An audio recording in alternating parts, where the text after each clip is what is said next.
Começando mais o Resenha 90, o seu podcast de futebol carioca. Eu sou Samuel Benassi. E eu sou o Luiz Guilherme. E vamos para mais um giro da rodada pelo que aconteceu no futebol do Rio de Janeiro.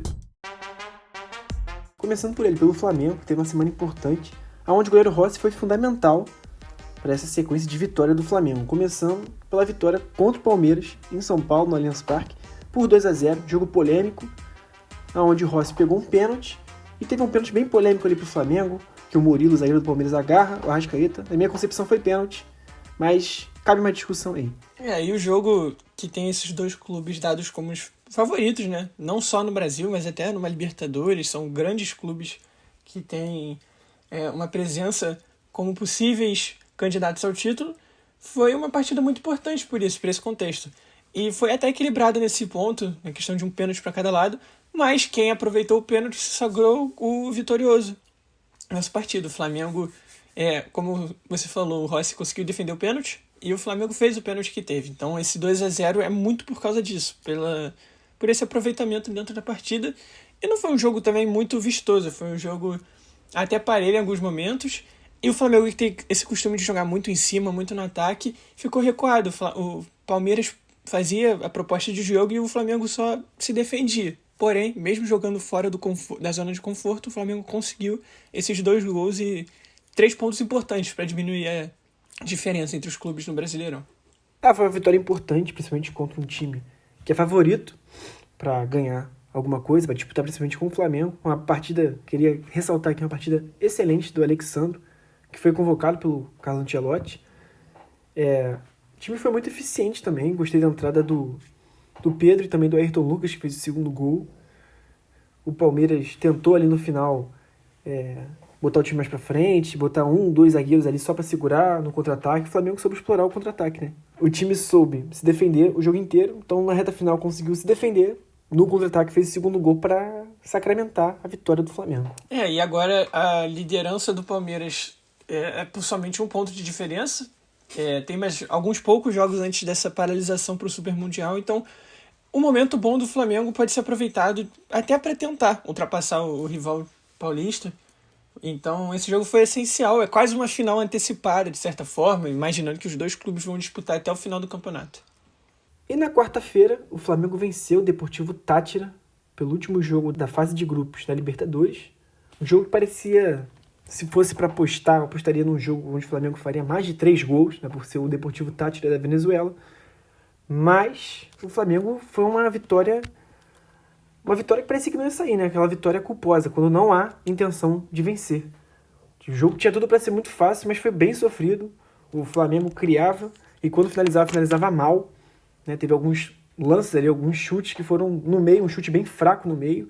O time venezuelano sabia se defender, até parabenizar o Deportivo Táchira, que era um bom time ali, que sabia se defender, jogou para segurar um 0-0 e parecia ser uma tragédia porque o Flamengo estava empatando ali no 0-0 e ele deu vencendo o Central Córdoba, fazendo com que o Flamengo ficasse em terceiro colocado. Então assim, o torcedor estava apreensivo, os jogadores apreensivos, voltaram para o segundo tempo bem apreensivos, mas ali no segundo tempo, numa falta boba que o time venezuelano fez em cima do Wesley, surgiu a falta, que foi o gol do Léo Pereira, que fez o Maraca explodir e conseguiu classificar o Flamengo para a segunda fase da Copa Libertadores. Apesar dessa comemoração toda, o time também foi vaiado. E eu imagino que com razão, pensando no contexto, porque o Deportivo não tinha feito ponto algum na Libertadores. E o Flamengo estaria sendo esse time que conseguiu perder pontos para a equipe, ainda mais num jogo tão importante como esse. Então é óbvio que cada jogo é um jogo, é sempre uma questão de momento, de desempenho ali dentro de campo. Porém, o Flamengo não poderia correr esse risco como correu e principalmente perder. E essa vitória culposa não deixa de ser uma vitória, mas vencer com um gol de falta praticamente achado é algo alarmante. Não acho que é o fim da picada, que o Flamengo está mal, que precisa mudar completamente. Mas essa questão latente de fazer poucos gols, ainda mais num time tão fraco como esse, é algo que precisa ser melhorado urgente e que, claro, não vai para o Super Mundial com uma expectativa de vencer. Porém, quando voltar pro campeonato, pro calendário nacional e aqui da América do Sul, tem que ter esse problema resolvido já. E falar em goleiro Rossi, que a gente citou no começo, ele fez uma defesa no último lance, praticamente, do jogo, que salvou o Flamengo, que classificou o Flamengo, foi aquela defesa que ele fez com o pé. Cara, teve alguns momentos que eu achei que o Flamengo ia ser eliminado ali. Mas sabendo que o time era muito bom, a gente tem essa esperança no Flamengo de vencer essa partida. Agora falando um pouquinho das notícias do rubro-negro que aconteceram essa semana, a principal delas é a convocação feita pelo novo técnico da seleção, Ancelotti, que convocou 5 jogadores da seleção: Léo Ortiz e Danilo, zagueiros, o lateral Wesley, muito cotado, que já foi convocado inclusive também algumas vezes, o lateral esquerdo Alexandro e o Gerson, meio campo do Flamengo. E essas convocações são para as 2 partidas das eliminatórias que vão acontecer em breve, e o Flamengo foi o único time brasileiro que teve essa quantidade de jogadores convocados. A convocação foi feita nessa última segunda, dia 26 de maio de 2025. Cara, foi uma boa convocação, gostei de alguns nomes. Eu acho que faltou um nome que eu vou explicar melhor, quando a gente fala de Botafogo, principalmente. Mas eu gostei, foi uma convocação mais do mesmo, teve alguns nomes mais de segurança, como o Casemiro, o próprio Richarlison, que é um jogador que eu não concordo de ter sido chamado pela fraca temporada que fez. Mas, assim, a gente tá bem ansioso para ver esse Brasil do Ancelotti. Eu tô bem curioso para ver como ele vai jogar, o Vini Júnior vai se comportar, né, que é um jogador que a gente sempre comenta, seleção brasileira, que não joga bem, agora com o Ancelotti, que é um técnico que conseguiu elevar o futebol dele, eu acho que vai ser muito importante. Então, cara, tô bem curioso e bem ansioso para ver, tô muito ansioso assim para ver essa seleção do Ancelotti. Em falar mais algumas notícias do Flamengo, o Flamengo acertou a venda do Alcaraz. A negociação está na casa dos 15 milhões de euros, aproximadamente 96 milhões de reais, e mais 3 milhões de euros de bonificação, cerca de 19 milhões. Foi uma contratação de um bom jogador, mas só que não tinha muito o aval do scout na época, foi junto com a contratação do Plata na última temporada. É um jogador que tem muita qualidade, ele merece jogar no futebol europeu e acrescentaria muito no Brasil, mas eu acho que ele não sabia, não é que não sabia, mas ele não era muito utilizado aqui no Brasil, aqui no Flamengo. É um ótimo jogador. E também uma notícia bem recente é a novela envolvendo o Gonzalo Plata e a seleção equatoriana. Jogador que não está apto para jogar, teve uma lesão há um tempo atrás, foi convocado para essa data FIFA para a seleção equatoriana. Mesmo não jogando, ele seria convocado ou chamado para complementar o elenco, porque ele é peça fundamental, um dos principais jogadores ali da seleção equatoriana, então o técnico entende que ele é importante dele estar ali. É como se, por exemplo, o Vinícius Júnior ou o Rodrigo, né, jogadores que são geralmente convocados, mesmo lesionados, fossem chamados para complementar o elenco ali, viajar junto, para poder ajudar ali, né, o desenvolvimento do time, motivar os jogadores, porque ele é peça fundamental. Mas o Flamengo, queria que o jogador não fosse convocado para ficar no Brasil, para seguir a sua recomendação médica e para voltar para o Super Mundial agora nos Estados Unidos. E o jogador queria viajar com a seleção equatoriana, mas o Flamengo não deixou. Então, gerando até uma certa crise ali entre seleção equatoriana, Gonzalo Plata e Flamengo.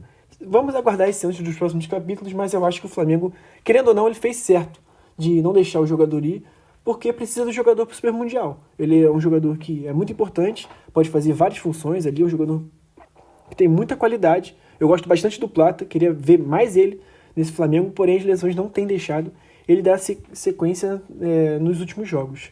Mostra também que essa relação entre clube e seleção, que às vezes é um pouco complicada, não é exclusiva do Brasil, né? É algo visto em outros países também. Falando em Super Mundial, a última partida que o Flamengo vai fazer antes dessa viagem vai ser nesse domingo, dia 1º de junho, contra o Fortaleza, na 11ª rodada do Brasileirão, no Maracanã, às 6h30.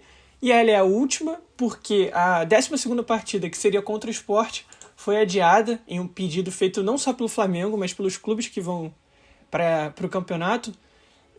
Foi feito um pedido em março para adiar essa partida e a CBF permitiu que acontecesse, então o Flamengo só tem essa última partida antes dessa viagem.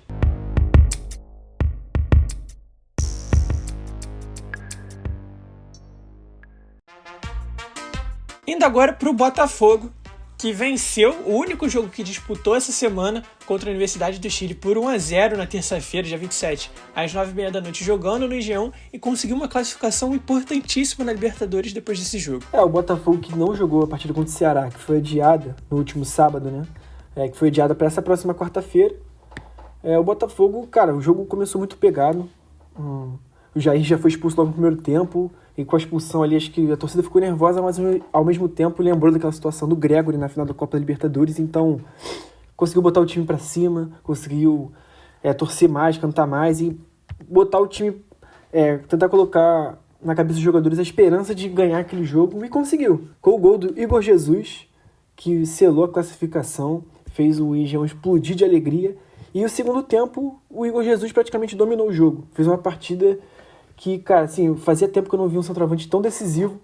Não tão decisivo, mas eu acho que ele conseguiu segurar a partida, ele conseguia se virar no meio de 5 marcadores, ele é um cara que chamou o jogo para ele, mesmo com a menos, correu o campo inteiro, tanto que no final do jogo ele estava muito, muito cansado, e a gente entende isso, né? Com apenas 10 em campo ali, 9 jogadores para correr atrás da bola, é muito difícil, mas o Botafogo conseguiu superar, foi muito bem, o Barbosa também foi bem, os volantes, né? O Savarino foi muito bem, o Marlon Freitas foi muito bem, então assim, o time jogou bem. Eu gostei do futebol que o Botafogo jogou, se classificou em segundo, mas se classificou, é isso que importa. O atual campeão da Libertadores não pode não se classificar, não pode brigar para não classificar, jogar Sul-Americana, não pode, isso é inadmissível. E quem estava no estádio Newton Santos era Carlo Ancelotti, que deve ter ficado extremamente arrependido de ter chamado Richarlison e não Igor Jesus, talvez o melhor 9 atuando no solo brasileiro. Eu vi uma manchete que eu achei muito interessante sobre isso, que foi uma partida do Igor Jesus para italiano ver, porque o Ancelotti é um técnico italiano, e de fato foi uma partida, talvez uma das melhores da carreira do Igor Jesus no Botafogo, por essa presença mesmo que você citou, não tem muito o que acrescentar. Então, o Richarlison é um jogador que, enfim, atua na Europa, mas há um tempo não vinha tendo uma sequência, não se destaca, apesar de ser um dos jogadores com mais gols desde o fim da Copa do Mundo, por problemas da seleção mesmo, não por um grande mérito a ele, que, assim, não é um jogador horrível nem nada, não é esse que a gente está falando, mas que hoje em dia o Igor Jesus pode ter mais espaço que ele, até por essa atuação, enfim, pela importância dele no território brasileiro. E foi uma partida excelente para o técnico ter uma primeira impressão do centroavante brasileiro. E além disso, para fechar o jogo, um momento que ficou marcado foi a fala do Renato Paiva, que elogiou a torcida do Botafogo, falando que eles começaram com 12 e quando o Jair foi expulso jogaram com 11. O técnico, que é bem contestado pela torcida, com essa classificação e por essa fala enaltecendo ela, melhora um pouco a relação dele, a situação dele com os torcedores alvinegros.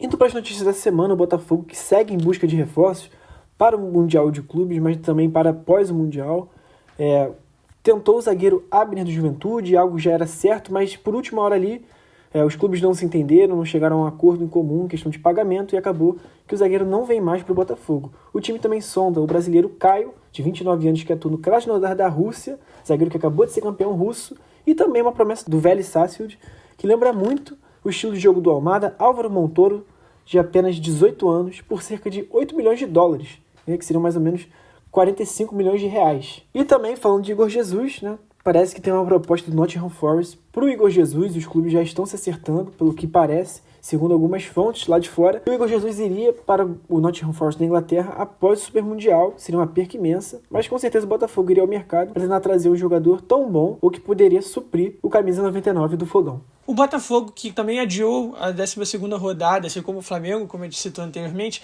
terá 2 partidas por conta de um outro jogo atrasado.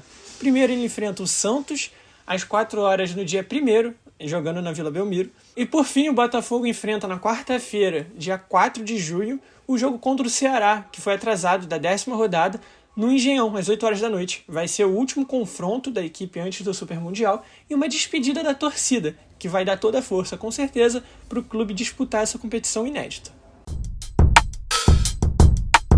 Tanto Flamengo e Botafogo estão na Libertadores e avançaram para as oitavas em segundo lugar.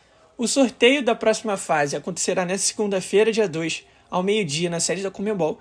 E as 2 equipes cariocas, como ficaram em segundo lugar, vão enfrentar alguns dos times que foram classificados em primeiro lugar. Alguns deles, São Paulo, Inter e Palmeiras, são clubes brasileiros e é sempre um jogo difícil. Por exemplo, Palmeiras e Botafogo foi o jogo que aconteceu na última Libertadores e que o Botafogo se sagrou campeão. Então são jogos interessantes que podem acontecer.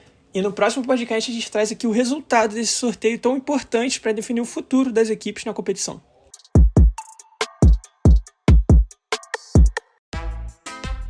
Indo agora para o Fluminense, que venceu o clássico contra o Vasco e se classificou em primeiro no grupo da Sul-Americana. No último sábado, o Fluminense venceu por 2-1 de virada o Vasco da Gama no Maracanã. Começou tomando o gol do João Vitor. No final do primeiro tempo, fez um gol, na verdade um gol contra do atacante Verratti. E no final do jogo ali, um gol na raça, um golaço do Guga, que o Léo Jardim não conseguiu pegar. O Fluminense não jogou tão bem, mas conseguiu na raça ali, na empolgação da torcida, na vontade de vencer um clássico, a virada contra o Vasco. Foi um jogo muito aberto em alguns pontos. O Vasco poderia ter perdido, empatado ou até vencido, dependendo de alguns lances. Teve um chute na trave do Ryan, que até teve uma polêmica por ter feito uma provocação para o Fluminense, fazendo um C com as mãos, que a torcida obviamente não gostou. E o próprio Guga foi tirar satisfação com ele. E foi um jogo bem aberto, como um clássico carioca pede para ser. Os dois times poderiam ter conquistado essa vitória, porém o Fluminense sagrou-se o vitorioso nessa disputa e conseguiu pontos importantes, até porque ele briga lá em cima, próximo ao G4, então esses 3 pontos são valiosos. Indo agora para a Sul-Americana, o Fluminense recebeu o Once Caldas no Maracanã na última quinta e venceu por 2-0. Foi um jogo muito intenso do Fluminense nos inícios dos 2 tempos, no primeiro e no segundo, e a equipe conseguiu aproveitar esses minutos iniciais, fazendo até um gol relâmpago no primeiro tempo para abrir o placar e ficar confortável. A vantagem do Fluminense foi tão importante que no segundo tempo o time praticamente descansava em campo, não precisou se esforçar tanto para se defender do adversário, foi um jogo até tranquilo. O Once Caldas não teve muitas chances e foi uma partida excelente de Arias e Ganso, que são os melhores jogadores da equipe, que conseguiram atuar muito bem, porém os gols foram no pé de Martinelli e Serna, que conseguiram abrir essa vantagem. O Martinelli fez um gol, como eu falei, aos 2 minutos. Então, o tricolor das Laranjeiras se classificou de forma tranquila, não passou dificuldade. O único problema que eu acho válido de destacar é a presença de EV como centroavante, que teve algumas chances e nem ao menos finalizou. Então, uma equipe que teve Germancano, que até jogando longe do seu auge, fazia gols e era importante para a equipe, às vezes com a bola no pé, não tanto quanto no seu momento artilheiro, que marcava de qualquer lugar. Mesmo assim, o EV não dá conta de ser esse reserva e o Fluminense não pode ir para o Super Mundial e contar com ele. É um jogador que não passa confiança para a torcida e que, mais uma vez, não teve uma partida tão boa dentro de campo. Eu queria destacar aqui desse jogo a crescente do Martinelli, que é um jogador que é muito perseguido às vezes pela torcida, claro, não faz sempre o melhor jogo da vida dele, mas é um jogador que eu particularmente acho ele importante pro Fluminense. Eu gostaria de ver ele fora do Fluminense, pra ser bem sincero, porque eu acho que já não tem mais clima pra ele ali, mas ele tenta dar a volta por cima e é um jogador que eu até gosto. E eu acho ele importante pro encaminhar da equipe. A questão do Everaldo, né, do EV, o Fluminense já corre atrás de alguns outros atacantes. Eu acho que isso deveria ter sido visto na época que contratou o EV. Claro que foi algo que foi pedido do Mano Menezes, né, o ex-treinador da equipe. Então, claro, a gente não sabe como foi contratado ele, mas poderia ter sido melhor gasto esse dinheiro que chegou na venda do Cão Elias. Poderia ter segurado, talvez, o atacante da base, ou quem sabe ter segurado o John Kennedy. É um jogador que está emprestado pelo clube, vai jogar o Mundial pelo Pachuca. Poderia voltar para o Fluminense, é o desejo de muitos torcedores, mas acho que o Fluminense precisa sim de um outro 9 para ser esse reserva imediato, principalmente para o Super Mundial. Vendo que o grupo do Fluminense não é tão difícil quanto, por exemplo, do Botafogo. Então o Fluminense deveria ir atrás de um outro camisa 9. Indo para as notícias da semana, o Fluminense renovou com o Ganso até o final de 2026. Além dele, o Fluminense agora está trabalhando para renovação com Guga, Paulo Baia, que tem uma cláusula de compra no contrato que pode ser acionada, e não deve renovar o contrato com o Manuel e no empréstimo de Nonato e Vitor Hugo, que pouco atuaram pelo Fluminense. O Fluminense também tem interesse em Nico Lopes, atacante ex-internacional, que pertence ao Leão do México, mas está emprestado para o Nacional do Uruguai. E o Canóbio, que voltou a treinar com o uso da máscara e vai voltar a ser relacionado apenas para o Super Mundial. Além de Canóbio, o Cano também que deve voltar para esse Super Mundial. Agora, a próxima partida do Fluminense será contra o Internacional do Rio Grande do Sul, jogando no Beira-Rio, no dia 1º, domingo, às 20h30 da noite, e como a gente falou, é a última partida antes do Mundial, porque a 12ª rodada foi adiada por conta dessa competição internacional. E é um jogo importante, apesar do Internacional não estar num momento tão bom, são duas equipes ali que estão entre as mais cotadas no Brasil, entre as melhores, que, assim, apesar de não serem as favoritas, podiam disputar o título nacional, então vai ser um confronto de peso.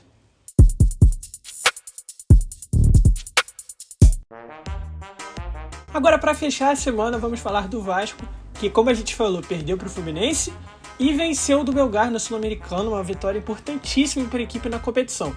Falando agora do clássico, que a gente falou um pouco do lado do Fluminense, o Vasco começou bem com o gol do João Vitor, teve a provocação do Ryan que a gente falou, e aquele gol contra do Verratti. E foi um time cauteloso depois da volta do intervalo, quando estava empatado, porém tomou a virada num golaço do Guga. E fica até um pouco repetitivo falar isso, mas mais uma vez o time demonstrou uma melhora em relação os últimos comandos que teve, tanto do Carille quanto aquele do Felipe Maestro improvisado. O Diniz está dando uma cara para a equipe.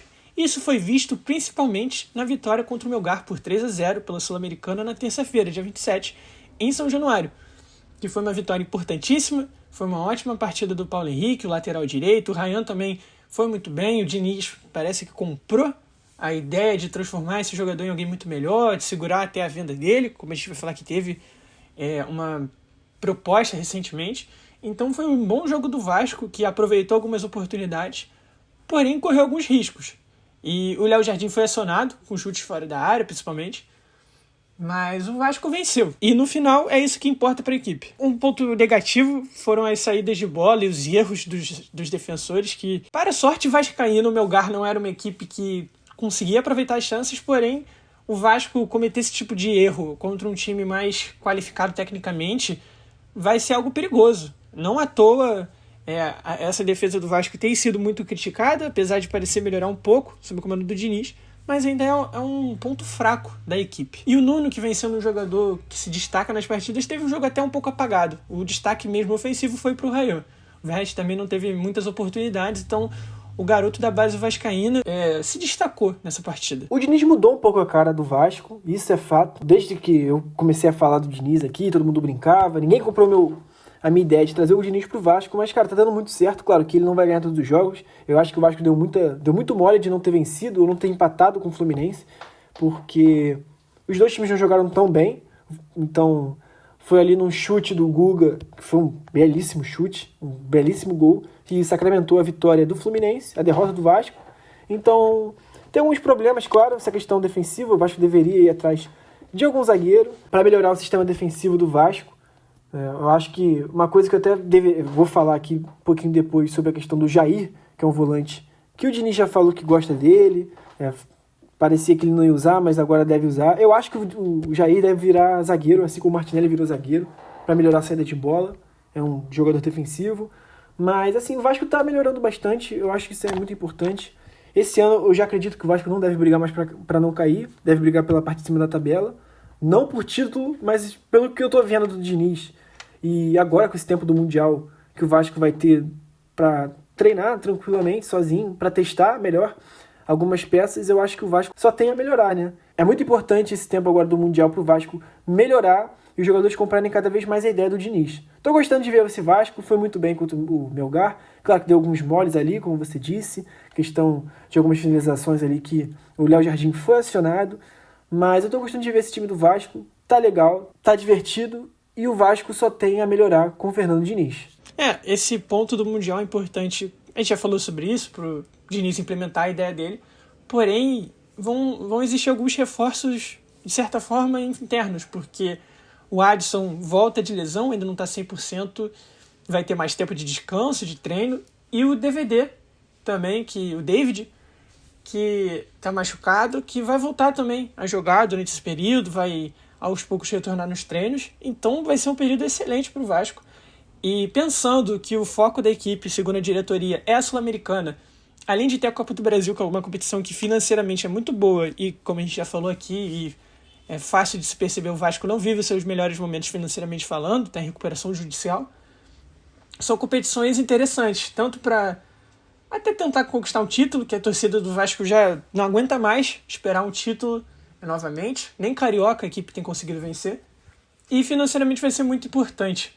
Se o Vasco, no ano passado, com um comando improvisado, conseguiu ir tão bem na Copa do Brasil, esse ano é de se esperar que consiga algo parecido. Até porque tem um cenário mais confortável, tem um treinador mesmo fazendo um trabalho já pensado nisso, além de ter a possibilidade de trazer alguns jogadores nessa segunda janela, no meio do ano, que vai ser importante para a equipe. Indo para as notícias da semana, o Vasco recebeu a sondagem do Beşiktaş da Turquia por Ryan, aproximadamente 7 milhões de euros, que dá mais ou menos ali 45 milhões de reais, mas o Vasco é uma proposta acima dos 15 milhões de euros, aproximadamente 100 milhões de reais. Jogador que tem apenas 18 anos, vai completar 19 ainda esse ano, mas o Fernando Diniz, como a gente já disse, quer manter o atacante para que esse ano ainda ele possa ajudar o Vasco em seus compromissos. Além de ser valorizado também, que foi o que o Diniz citou, que o Vasco venderia por um valor muito abaixo do que o jogador vale, no final das contas. Além disso, nessa semana, o Jair, no jogo de hoje, sábado, que a gente vai falar um pouco melhor, já pode assinar um pré-contrato com outras equipes, porque tem 6 meses somente de contrato restante. E uma das questões com o atleta era se ele jogaria ou não, pois caso ele complete 7 jogos atuando no Brasileirão, ele não poderia jogar por outras equipes no campeonato. Porém, o Diniz, que, assim como o Ryan, deseja ter o Jair na equipe, até porque é um jogador de muita qualidade e quem lembra da fase dele no Atlético Mineiro concordaria com o Diniz, mas recentemente no Vasco, desde que chegou, não teve um grande momento, teve até uma lesão que atrapalhou bastante. E caso ele jogue nesse confronto contra o Bragantino, ele atuará nesse 7º jogo e não poderá mais atuar em outras equipes. Porém, o Diniz comprou essa briga.